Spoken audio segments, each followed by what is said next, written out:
Heater boils certain amount of water in 15 minutes. एक heater है जिसको कि कुछ अमाउंट ऑफ वाटर को गर्म करना है। फॉर एग्जांपल एक बकेट मान लीजिए, तो उसको गर्म करने में एक हीटर जो है 15 मिनट टाइम लेता है। Another heater boils same amount of water in 10 minutes. अब एक दूसरा हीटर से उस पानी को गर्म कीजिए, ये केवल 10 मिनट लेता है, कम टाइम लेता है।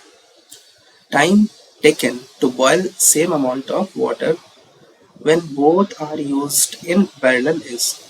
अब क्या बोला जा रहा है कि दोनों हीटर को पैरेलल में कनेक्ट कर दिया जाता है और उसके बाद अब आप बताइए कि कितना टाइम लगेगा सेम अमाउंट ऑफ वाटर को गर्म करना है। तो देखिए, एक सर्टेन अमाउंट ऑफ वाटर को गर्म करने के लिए एक्चुअली बॉयल करना है यहाँ पर। तो बॉयल करने के लिए ना एक फिक्स अमाउंट ऑफ एनर्जी की रिक्वायरमेंट होगी। उसकी नॉर्मल टेम्परेचर पे से उसको आपको बॉयल करने के लिए 100 डिग्री सेल्सियस पर ले जाना है। तो इसमें जो है हीट जो है एक फिक्स अमाउंट ऑफ हीट की रिक्वायरमेंट होगी। हीट मतलब एनर्जी, एनर्जी जो होगा एक फिक्स अमाउंट ऑफ एनर्जी उसको चाहिए। तो एनर्जी का फॉर्मूला यहाँ पर क्या लगाइएगा, तो एनर्जी यहाँ पर पावर इंटू टाइम करेंगे। तो पावर इक्वल्स क्या होता है, V square by R into time, ये फॉर्मूला लगाएंगे। देखिए, अलग अलग हीटर के कॉइल का रेजिस्टेंस अलग अलग होता है।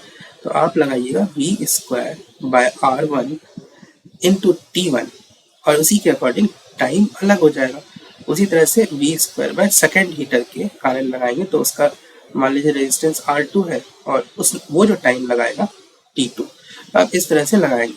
तो चलिए हम मान लेते हैं कि 15 मिनट जिसको लग रहा था उसका रेजिस्टेंस है R1। तो but actually V square cancel हो जाएगा, तो यहाँ पर T1 by R1 equals to T2 by R। टेंस के अकॉर्डिंग टाइम लगेगा। तो 15 मिनट का हम मान रहे हैं कि जिसमें टाइम लिया 15 मिनट, उसका रेजिस्टेंस है R1 is equals to T2। 10 minute जिसने लिया उसका रेजिस्टेंस हम मान लेते हैं R2, 10 बाय R। यहाँ से R1 या R2 निकाल लीजिए कोई सा भी। चलिए R2 निकाल लेते हैं। इसको 5 से 5 ट्वाइस और ये 3 टाइम्स। तो R2 की वैल्यू यहाँ पे निकल गई 2 बाय 3 R1।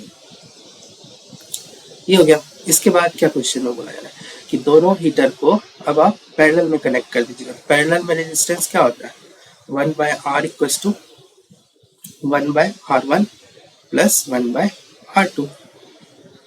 यहाँ से R2 की वैल्यू इसमें रख दीजिए, पुट कर दीजिए। 1 बाय R2 की जगह 2R1 बाय 3 ऊपर चला जाएगा। तो यहाँ से आ जाएगा, इसको आप ऐड कर लीजिए थोड़ा। तो 1 प्लस 3 बाय 2 करेंगे तो ये हो जाएगा 5 बाय 2 तो आर इक्विवेलेंट। आर इक्विवेलेंट इस तरह से आप निकालेंगे तो आर इक्विवेलेंट की वैल्यू कितनी आ जाएगी, 2 बाय 5 आर। देखिए, पैरेलल में जब कनेक्ट कर दीजिएगा तो अब एक सिंगल हीटर इमेजिन कीजिए जिसका रेजिस्टेंस कितना हो जाएगा, are equals to 2 bye 5 R1। इस मतलब ये हो जाएगा effective resistance of the heater coil. तो इसको आप लगाइएगा, इसको जब आप ऑपरेट कराइएगा तो अब जो पावर एनर्जी होगा, एनर्जी तो सेम रिक्वायर्ड होगा लेकिन पावर बदल जाएगा। तो एनर्जी कितना लगेगा, एनर्जी सेम लगेगा। अब भी जो है सेम अमाउंट ऑफ वाटर को जब बॉयल करना है तो एनर्जी तो सेम लगेगा। तो energy equals to power into time. Power is V square by R into, मान लीजिए टाइम अब जो लग रहा है वो टी है, तो वी स्क्वायर बाय आर की जगह रख दीजिए 2 बाय 5 R1 इनटू टाइम आपने लगाया टी। तो ये पहले वाली एनर्जी के बराबर होना चाहिए। पहले वाला एनर्जी कितना है आपका, V square by R1 into V square by R1 into T1 आपने कितना लिया, 15 लिया था। एनर्जी तो बराबर लगेगा और यहाँ से आप क्वेश्चन सॉल्व कर लीजिए। देखिए, मैंने केवल क्या कि एनर्जी को बराबर लिखा। अब जो टाइम लग रहा है मैंने इमेजिन किया कि टाइम इज टी और नया जो रेजिस्टेंस है इफेक्टिव आर।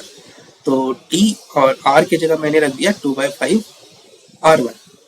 और ये इनिशियल एनर्जी, पहले जो एनर्जी लग रहा था फर्स्ट कॉइल के द्वारा, उसके इक्वल मैंने कर दिया। फर्स्ट कॉइल के कारण जो एनर्जी लग रहा था V square by R one into T one 15 minutes. तो यहाँ से देखिए आपको टी की वैल्यू मिल जाएगी। देखिए वी स्क्वायर कैंसिल हो गया, आर वन कैंसिल हो गया, टी की वैल्यू आपको मिल जाएगी 2/5 इंटू 15, 5 3 और ये हो गया टी इक्वल टू 6 मिनट। तो कौन सा ऑप्शन सही होगा यहाँ पर? करेक्ट ऑप्शन है सेकंड ऑप्शन।